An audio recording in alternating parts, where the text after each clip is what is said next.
اعوذ باللہ من الشیطان الرجیم، بسم اللہ الرحمن الرحیم۔ 10 مرتبہ سورہ اخلاص پڑھنے کی فضیلت۔ نبی اکرم صلی اللہ علیہ وآلہ وسلم نے فرمایا، جس نے قل ھو اللہ احد کو 10 مرتبہ پڑھا، اللہ تعالیٰ اس کے لیے جنت میں ایک محل بنائے گا۔ حضرت عمر رضی اللہ تعالیٰ عنہ نے یہ فضیلت سن کر عرض کیا، یا رسول اللہ صلی اللہ علیہ وآلہ وسلم، تب تو ہم اسے کثرت سے پڑھیں گے۔ آپ صلی اللہ علیہ وآلہ وسلم نے فرمایا، اللہ کے پاس کسی چیز کی کمی نہیں اور وہ بہت پاکیزہ ہے، یعنی تم جتنا پڑھو گے اللہ تعالیٰ اتنے ہی محل تمہیں عطا فرمائے گا۔ 50 مرتبہ سورہ اخلاص پڑھنے کی فضیلت۔ حضرت انس رضی اللہ تعالیٰ عنہ سے مرفوعاً روایت ہے، جو 50 بار قل ھو اللہ احد پڑھے گا، اللہ تعالیٰ اس کے 50 سال کے گناہ معاف فرما دے گا۔ 100 مرتبہ سورہ اخلاص پڑھنے کی فضیلت۔ انس بن مالک رضی اللہ تعالیٰ عنہ سے روایت ہے، آپ صلی اللہ علیہ وآلہ وسلم نے فرمایا، جو شخص 100 مرتبہ قل ھو اللہ احد پڑھے گا، اللہ تعالیٰ اس کے 50 سال کے گناہ معاف فرما دے گا، بشرط یہ کہ وہ 4 خصلتوں سے بچنے والا، حرمت والا خون بہانے سے اور حرام مال کھانے سے اور زنا کاری کرنے سے اور ناجائز مشروبات پینے سے بچا رہے۔ اور طبرانی کی روایت میں ہے کہ نبی پاک صلی اللہ علیہ وآلہ وسلم نے فرمایا، جو نماز میں یا خارج نماز میں 100 بار قل ھو اللہ احد پڑھے گا، اللہ تعالیٰ اس کے لیے جہنم سے آزادی لکھ دے گا۔ حضرت انس رضی اللہ تعالیٰ عنہ سے مرفوعاً روایت کیا، جو دن بھر میں 100 بار قل ھو اللہ احد پڑھے گا، اللہ تعالیٰ اس کے 200 برس کے گناہ معاف فرما دے گا، مگر یہ کہ اس پر قرض ہو۔ ترمذی کی یہ حدیث ہے۔ 200 مرتبہ سورہ اخلاص پڑھنے کی فضیلت۔ حضرت انس رضی اللہ تعالیٰ عنہ سے مرفوعاً روایت کیا، جو دن بھر میں 200 مرتبہ سورہ اخلاص پڑھے گا، اللہ تعالیٰ اس کے لیے 1500 نیکیاں لکھ دے گا، مگر یہ کہ اس پر قرض ہو، یعنی قرض معاف نہ ہوگا۔ 1000 مرتبہ سورہ اخلاص پڑھنے کی فضیلت۔ حضرت حذیفہ رضی اللہ تعالیٰ عنہ سے مرفوعاً روایت ہے، جس نے 1000 بار قل ھو اللہ احد پڑھی تو تحقیق اس نے اپنی جان اللہ تعالیٰ سے خرید لی۔ ہمہ وقت سورہ اخلاص پڑھنے والے صحابی کا مرتبہ۔ حضرت انس رضی اللہ تعالیٰ عنہ فرماتے ہیں کہ ہم غزوہ تبوک میں حضور صلی اللہ علیہ وآلہ وسلم کے ساتھ تھے۔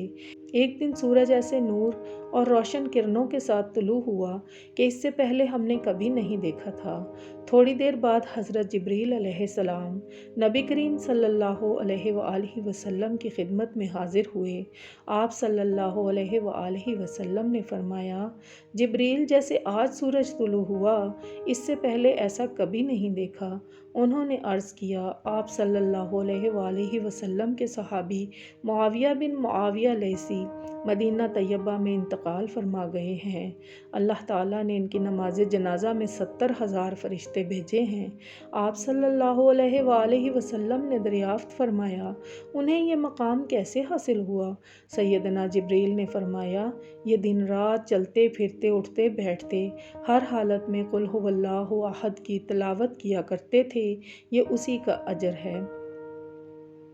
سورہ اخلاص کی محبت جنت کو لازم کرتی ہے۔ حضرت عائشہ صدیقہ رضی اللہ تعالیٰ عنہا فرماتی ہیں کہ رسول اللہ صلی اللہ علیہ وآلہ وسلم نے ایک شخص کو کسی سریہ میں بھیجا تو وہ اپنے ساتھیوں کی امامت کراتے ہوئے اپنی قرأت کو قل ھو اللہ احد پر ختم کیا کرتا تھا۔ جب وہ لشکر واپس آیا اور لوگوں نے رسول اللہ صلی اللہ علیہ وآلہ وسلم کی خدمت میں اس بات کا تذکرہ کیا تو آپ صلی اللہ علیہ وآلہ وسلم نے فرمایا کہ اس سے پوچھو کہ وہ ایسا کیوں کرتا ہے۔ جب لوگوں نے اس سے پوچھا تو اس نے جواب دیا، کیونکہ اس میں رحمان کی تعریف ہے اور میں اسے پڑھنا پسند کرتا ہوں۔ تو آپ صلی اللہ علیہ وآلہ وسلم نے فرمایا، اسے خبر دے دو کہ اللہ عز و جل بھی اس سے محبت فرماتا ہے۔ رسول اللہ صلی اللہ علیہ وآلہ وسلم اپنے ایک صحابی کے ساتھ کہیں جا رہے تھے کہ آپ صلی اللہ علیہ وآلہ وسلم نے کسی شخص کو سورہ اخلاص پڑھتے ہوئے سنا تو آپ صلی اللہ علیہ وآلہ وسلم نے ارشاد فرمایا، واجب ہو گئی۔ میں نے عرض کیا، یا رسول اللہ صلی اللہ علیہ وآلہ وسلم، کیا واجب ہو گئی؟ فرمایا، جنت۔ گھر میں داخل ہوتے وقت سورہ اخلاص پڑھنے کی فضیلت۔ حضرت جریر بن عبداللہ رضی اللہ عنہما سے مروی ہے کہ رسول اللہ صلی اللہ علیہ وآلہ وسلم نے فرمایا، جس نے اپنے گھر داخل ہوتے وقت قل هو اللہ احد پڑھی، یہ سورت اس کے گھر اور پڑوسیوں کے گھر سے شر کو دور بھگا دیتی ہے۔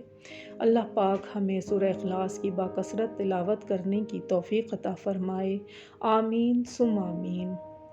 اللہم صلی علی محمد وعلی آل سیدنا محمد وبارک وسلم۔